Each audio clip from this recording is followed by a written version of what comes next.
8:40 the time here on AM 1450 WBHF. Good morning and welcome back to Bartow's Morning News. If you follow us on Facebook, which I don't know why you wouldn't, every morning we always put out our lineup of guests and what's coming up on the program.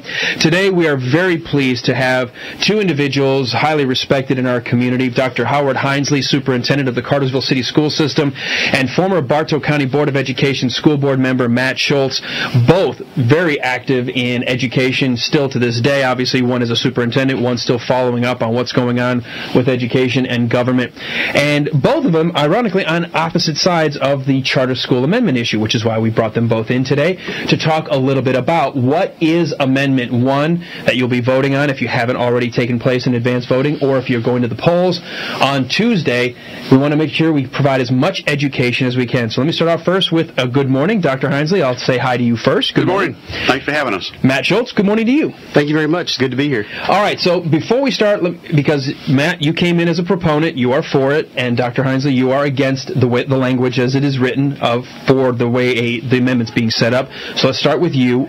Let's talk very quickly with your position and why you're against the charter school amendment as it's being positioned right now on the ballot. Okay, first, it's a pleasure to be here with Mr. Schultz, and I had the pleasure of, as a school board member, working with him, and I appreciate him being here.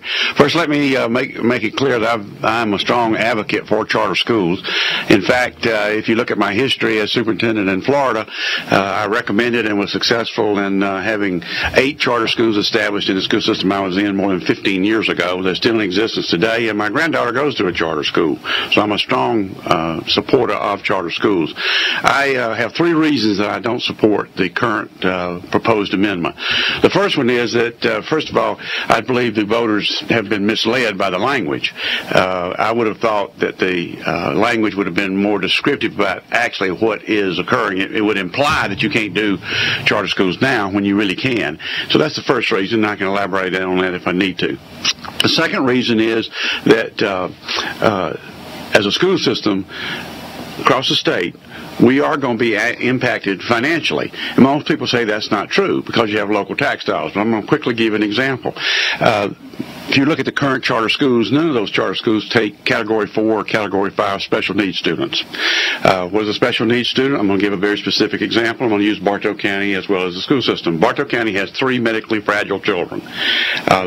Cartersville City Schools have 2 medically fragile students. We have a full-time teacher with 6 kids in it. One of those students, if you take 1/6 of the salary, this student has a full-time registered nurse, a full-time parapro, occupational therapist, and physical therapist. It's costing the Cartersville City Schools over $70,000 for that student. That student would not be eligible for any charter school. We don't get state money for that student. We have to put local tax money with that. When people say that we're spending $7,500 a student, that's an average.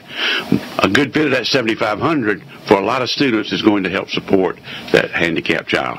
And then the third reason is, from my experience in Florida, there's a lot of for-profit companies in Florida that have come in Florida that are making millions of dollars in tax money.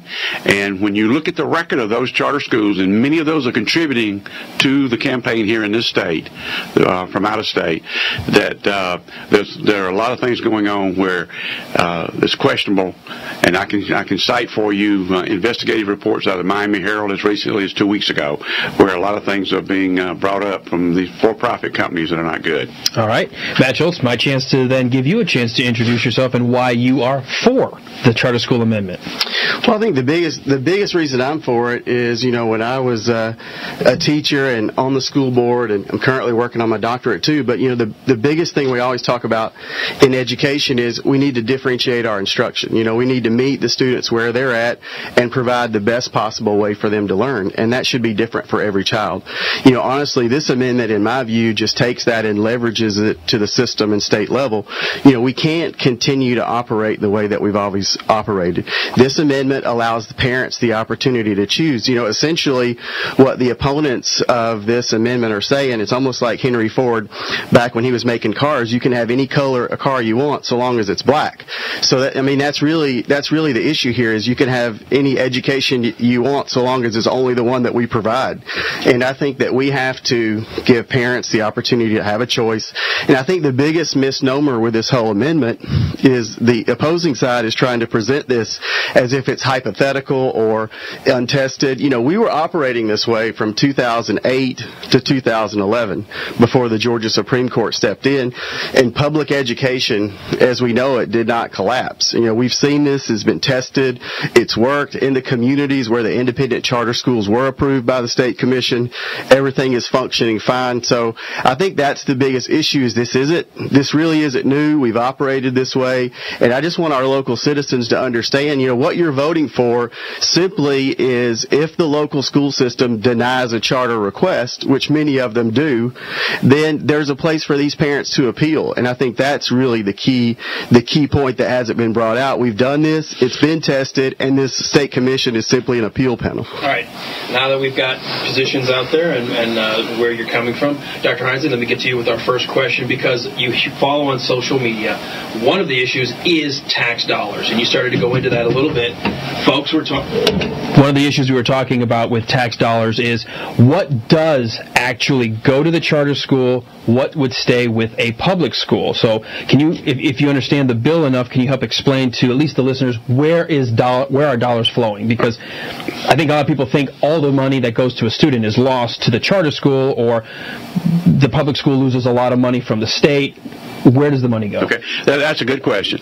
There are two sources of money, basically two major sources of money that school systems receive: local tax dollars and state dollars.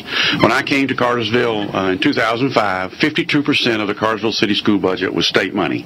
48% was local taxes. That's been reversed because of state cuts. We have not been very outspoken. We understand the economy is like it is. We haven't been very outspoken about the fact that there didn't need to be reductions because the money wasn't there. What we're concerned about is that under this amendment, that you would have an appointed, not an elected group, that would be making a decision on the state funding, which would reduce the dollars that we receive here from the state. Keeping in mind, I still got to pay the $71,000 for that handicapped child. And when we reduce the number from the state budget, it's going to cause local dollars to be either taxes to be increased, or you're going to have to make substantial cuts locally. So that's what our concern is, the loss of state money. We lost $2.5 million this year out of the funding formula, out of the state funding formula, because of a lack of revenue. Now let me ask you, sticking with that example, we have charter schools here in Bartow County.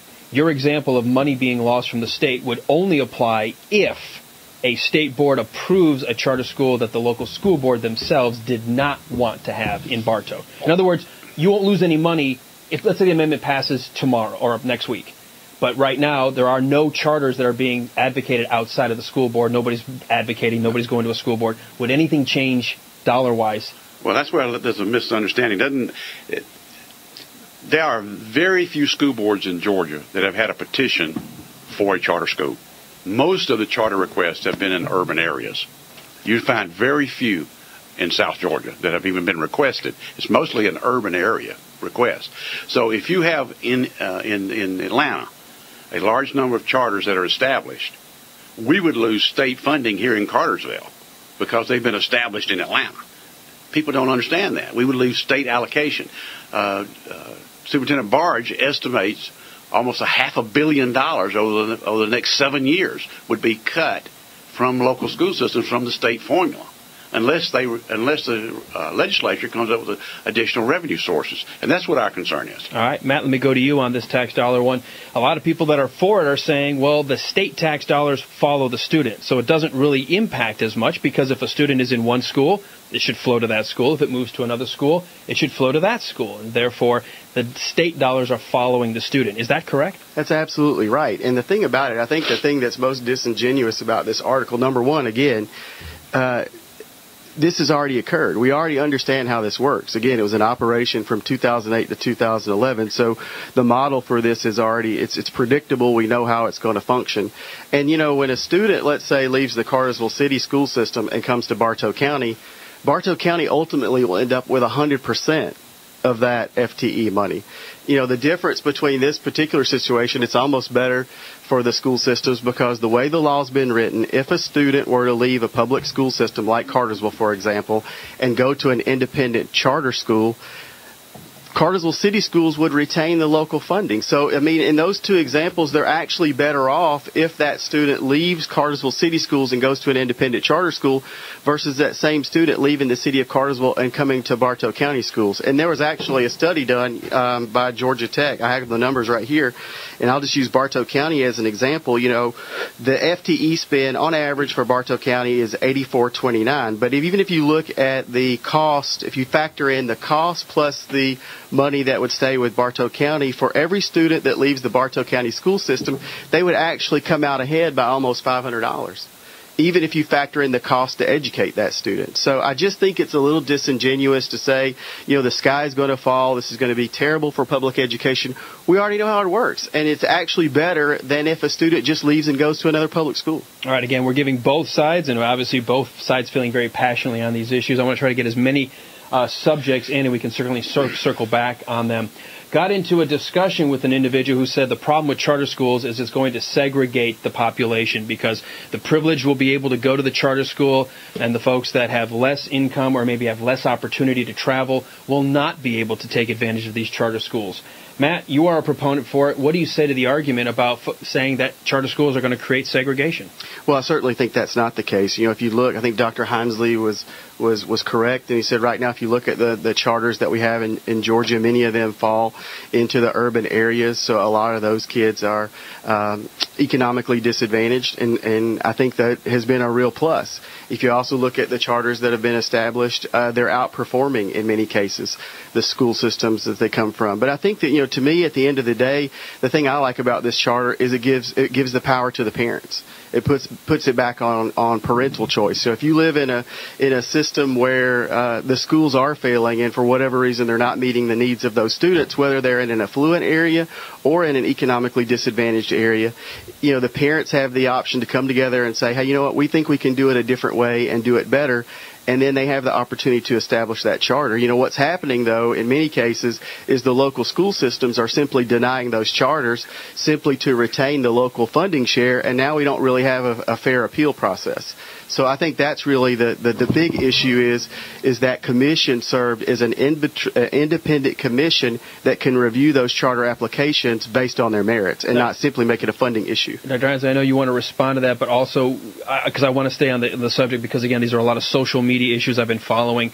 First off, regardless of whether you are for it or against it, do you feel that creating a charter school option creates segregation in our community?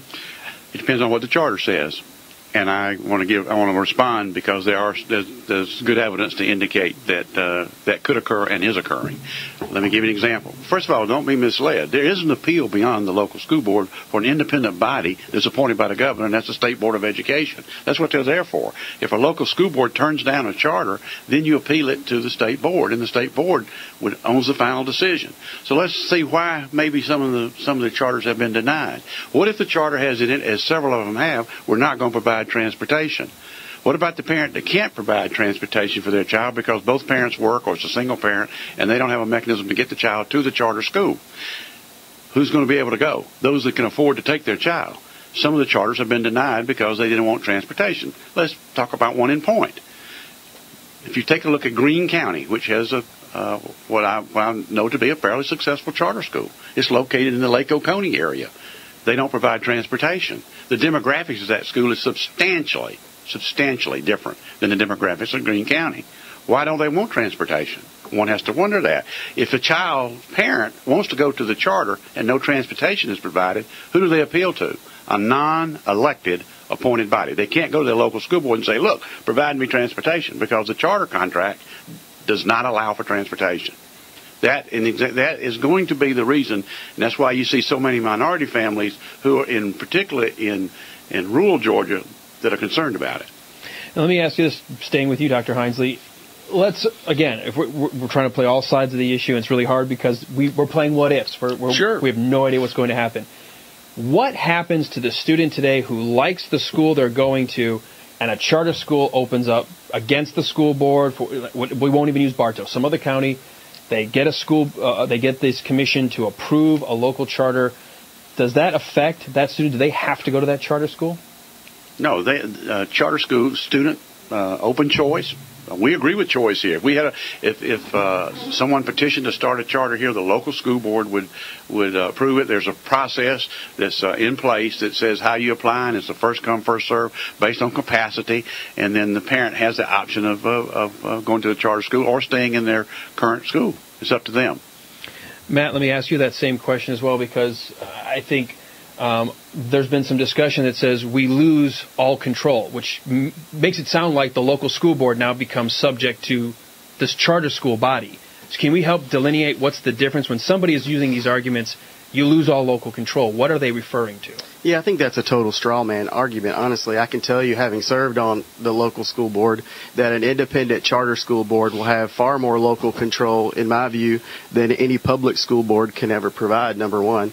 Number two, Dr. Hinesley mentioned, well, we already have something in place. You can appeal to the state school board, which is, as he mentioned, appointed in much the same way as the charter commission would be appointed. So I think those are essentially the same kind of appointments.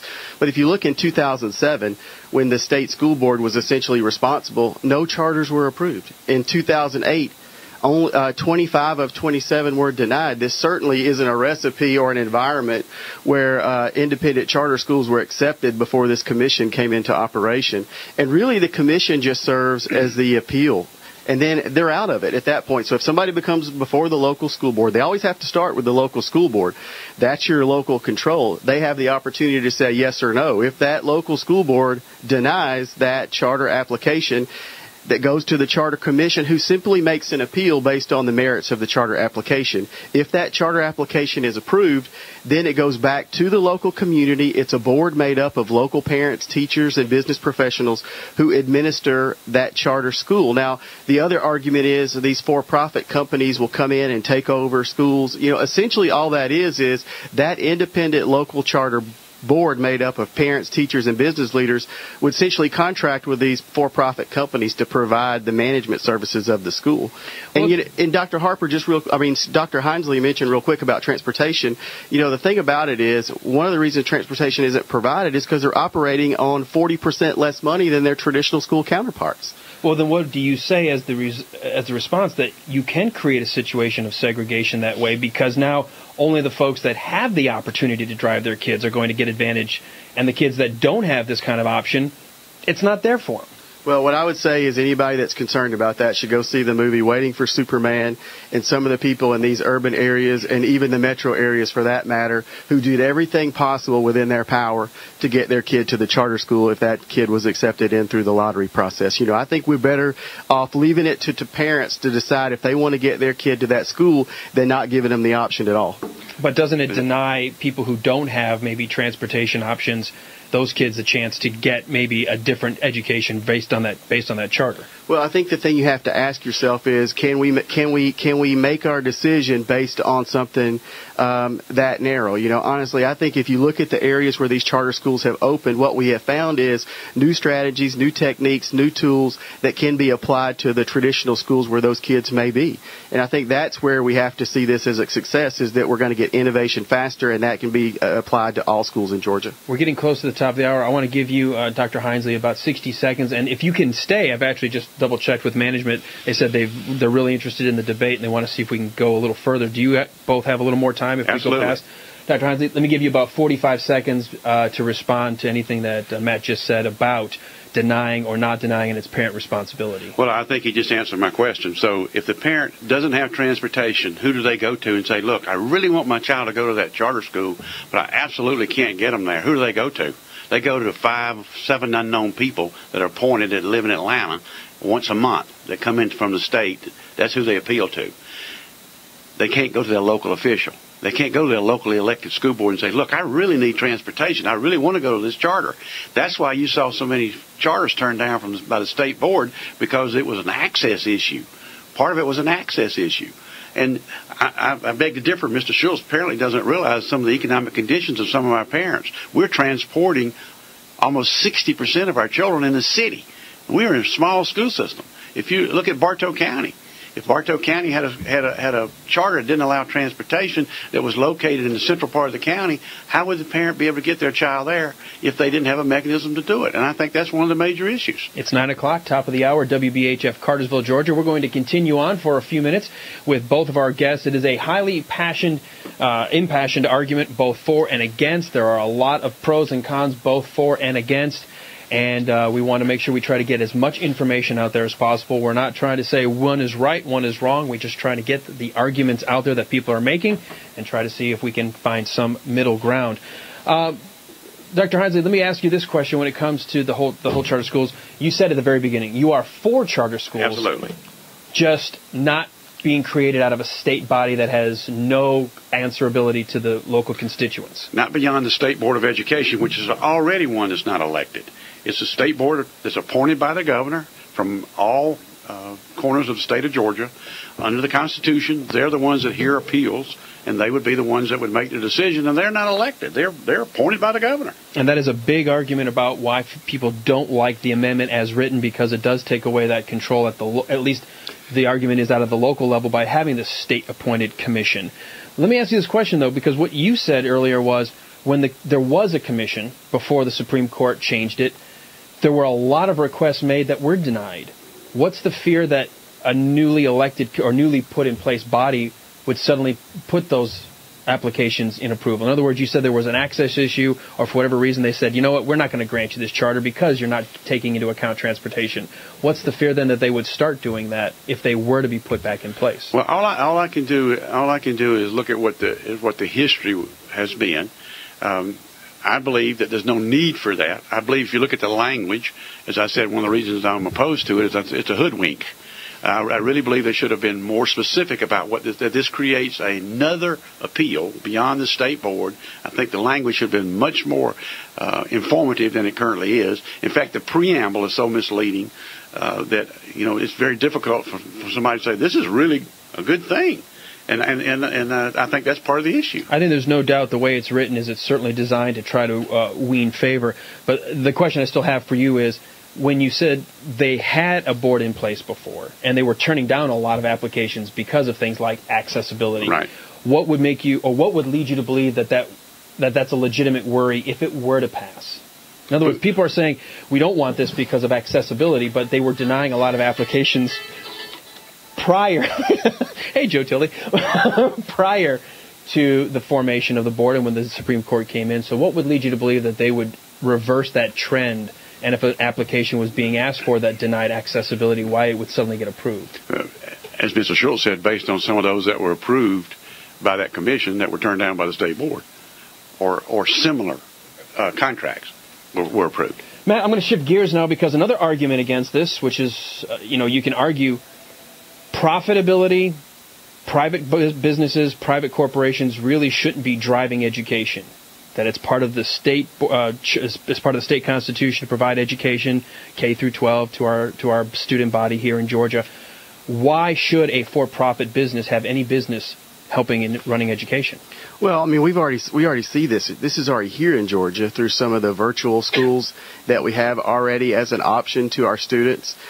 We certainly have seen it come into place for college education with for-profit companies. I mean, this isn't new. We're not treading new ground here with for-profit companies. And I think the key point here is these are not for-profit companies that are coming in operating on their own. These are companies that are working for an independent charter school and contracting with that independent local board of parents, teachers, and administrators. And there's clear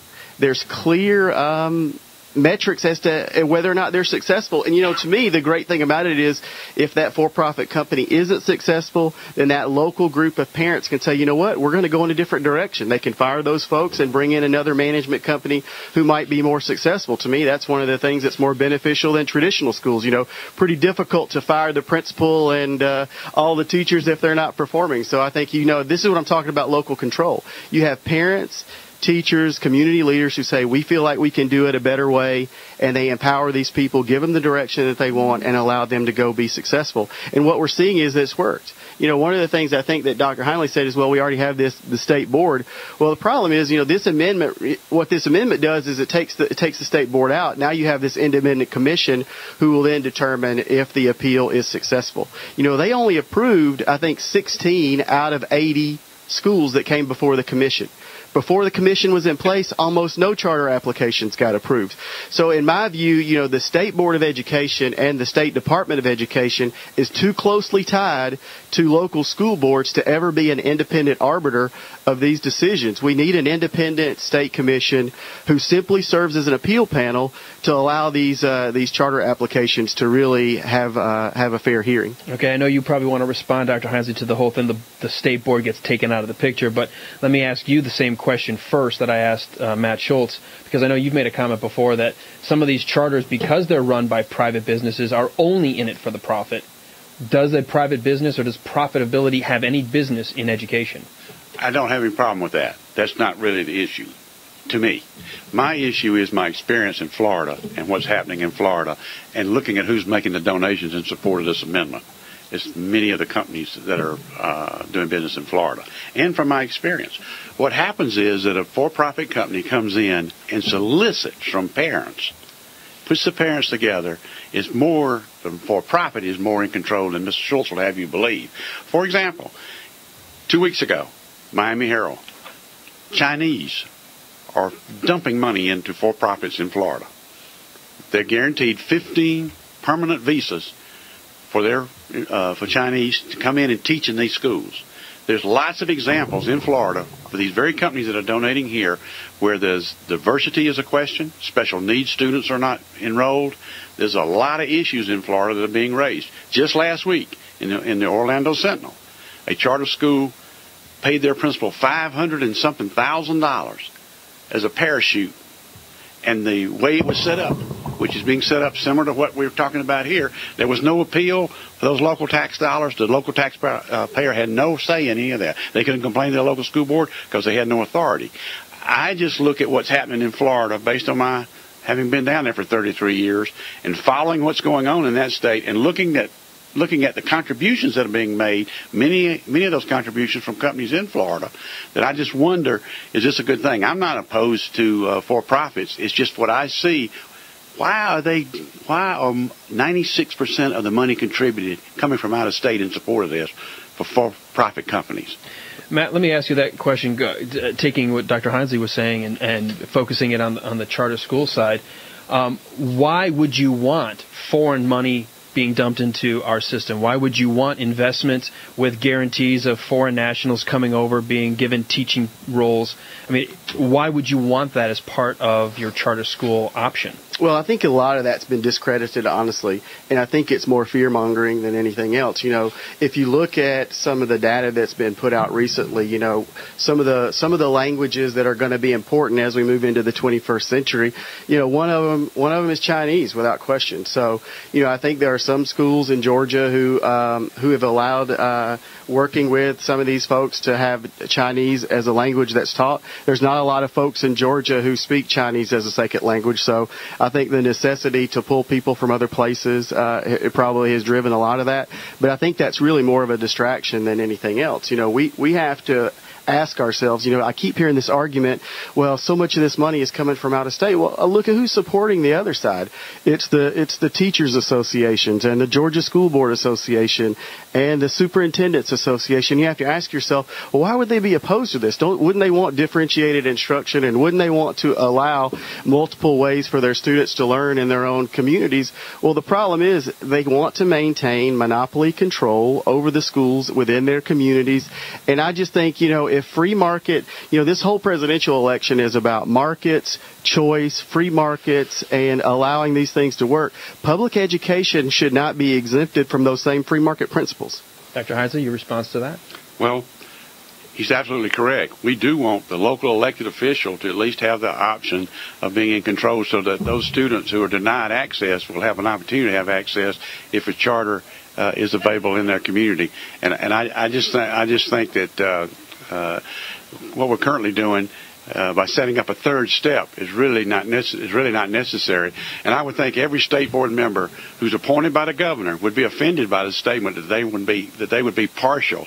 As far as a monopoly, the reason school superintendents and teachers are opposed to it is because we've got now less than a 180-day school year right here in Bartow County. Teachers are being furloughed, and the reason is because there's not been enough money to maintain a 180-day school year. Why don't we go back to have the 180-day school year, make sure teachers are paid for 190 days, and then talk about looking at ways to put more money in more charters that aren't going to provide every service that a public school offers, like transportation. If you're just now joining us, we had an extended edition here of Bartow's Morning News, and we've got just a few more minutes left. We've got in studios with us Dr. Howard Hinesley. He's the superintendent of the Cartersville City Schools, representing an opposing view to the current, as it's written, Amendment 1 to the Constitution. And we have Matt Schultz, former Board of Education school board member, who is a proponent of the way the amendment is currently drafted to amend the Georgia Constitution. Dr. Hinesley, I'll ask you this question, and you can tell me if it seems to be a lack of fact or whatever. There are some who say charter schools do operate with about 40% less operating funds because they don't get local tax dollars, and yet they have as good, if not better, results. Is it a money issue really at the public school level that should be a reason why we don't like charter schools? Well, you have to go back to what we're asking public schools to do. We're asking public schools to serve every single student, regardless of their ability, regardless of the degree of their handicap, and that takes a considerable amount of money, much more than what the state allocation is. So if you're going to take and further cut the state allocation, it's going to put a greater burden on the local tax dollar to continue to provide the services necessary for as example I gave, the medically fragile child. You don't find charter schools accepting medically fragile children. What they do is refer you back to the local public schools because they do not have the wherewithal to provide that. I understand that, but we shouldn't be penalized by reducing our state allocation, which Superintendent Barge has pointed out is going to happen. There's no way it won't happen unless there's additional revenue, and right now there's no reason to believe there's going to be additional revenue because we haven't seen any in the last 5 to 7 years. Matt Schultz, I'll ask you the same question as it relates to budgets and dollars.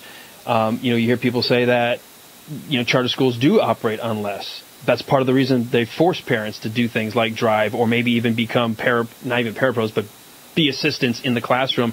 Several charters mandate parent involvement because they don't have the kind of dollars. Is that a bad thing? No, I don't think it's a bad thing. And, the thing about it is, to me, it's a bit hypocritical. The city of Cartersville is a charter system. Why did they go that route? Well, they got additional funding per student, more money. They also got some testing flexibility. You look at the Bartow County school system. They're in the process of creating a public charter school. Why is it okay for the Bartow County school system to create the Bartow Career Academy and to deny parents the same opportunity? Why? And the answer is because they created it. They're going to control it. They'll be able to dictate how that thing operates because it was their creation. The one thing I would just say about it, if you just look at the numbers, there are 8 state charter schools that are still left over from the commission.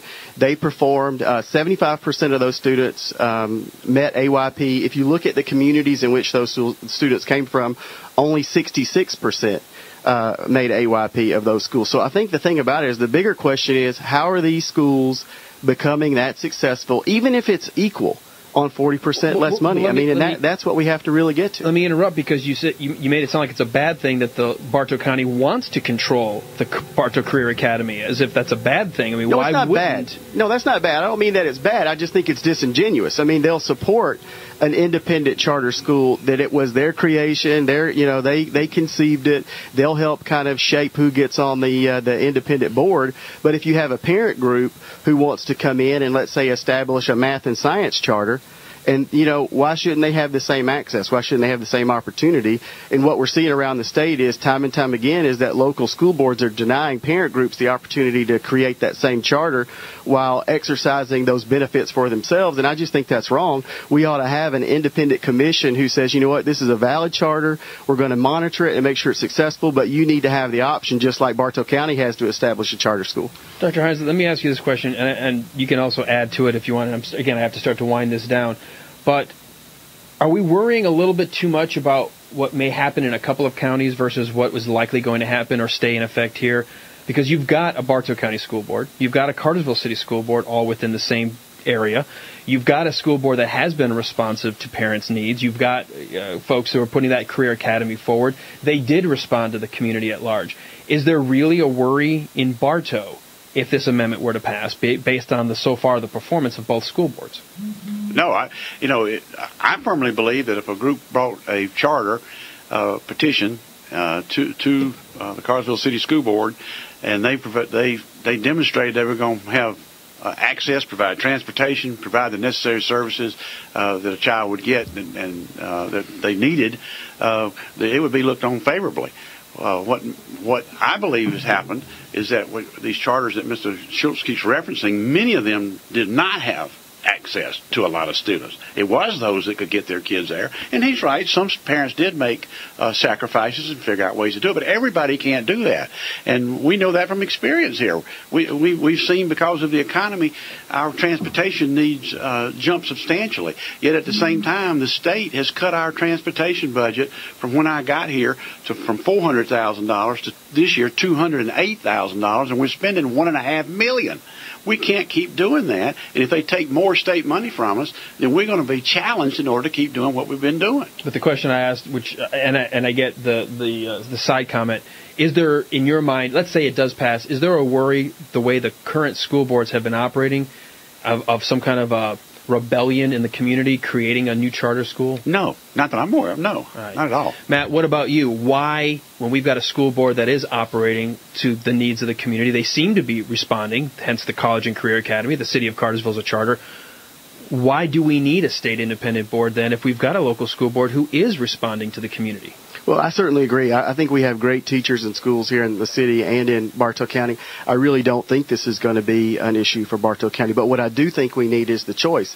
It's not the role of local school boards or the state or the federal government to presuppose the action of parents. I mean, we need to let parents decide if they're going to find a way to get their kids to a school they feel like will meet the needs of their child better. And I think that's what this boils down to, is choice. We need to give parents the choice and not make the choice for them on the local school board level. You know, what I'm for is let's approve this amendment. Everybody should vote for it, and then let's allow parents the opportunity to choose. You know, I think traditional schools are always going to drive most of the educational decisions in our community, but we better have other options to meet the kids whose needs aren't being met in the traditional schools, and even those schools that may be good, but they're just not meeting the needs of a different student. We need to offer parents the choice and not make the choice for them. All right, I'll give you both about 30 seconds. I've got to wind this down. Dr. Heinze, I started with you as an intro as to why you were against, and so I'll give you the final word. Matt, I'll give you a chance to close off and remind people why you think it's a good thing to pass Amendment 1. Well, I just think, again, this is about parent choice. You know, I have really evolved my position on this. We live in a society now where we have to continually be innovating in our schools. For me, charter schools represent a chance to try different things, to have the opportunity to implement some new strategies. We've seen this already in operation from 2008 to 2011. This isn't new. It simply allows us to go back to before the Supreme Court decision. You know, if you want parent choice, you want more options, you want to have a new way for public education to operate, then I would just ask you to vote for Amendment 1. All right, and 30 seconds to you, Dr. Heinze, to restate your position why you want folks out there listening to not vote for Amendment 1. Mr. Schultz and I agree that this is about parent choice. Well, where we disagree is it should be about all parents, not selective parents who have the means to provide transportation, provide some of the services that are going to be needed. And so as a result, I just ask people to look at the information, vote your conscience, take a look at all the information, and be assured that there is a mechanism now for charter schools, and there's an appeal process, and you want to be able to maintain the opportunity to go before your local school board. I want to thank both of you for coming in today. I started off before we went on the air with one of my favorite quotes from Shakespeare, a line that says, "Let us do as our fellows do in law, strive mightily, but eat and drink as friends." It's hard when you're on opposite ends of an issue like this, but we are all one big community, and we all live and play together. Thank you so much, Dr. Howard Heinze, for being here, as well as Matt Schultz. Thanks a lot. Enjoyed it.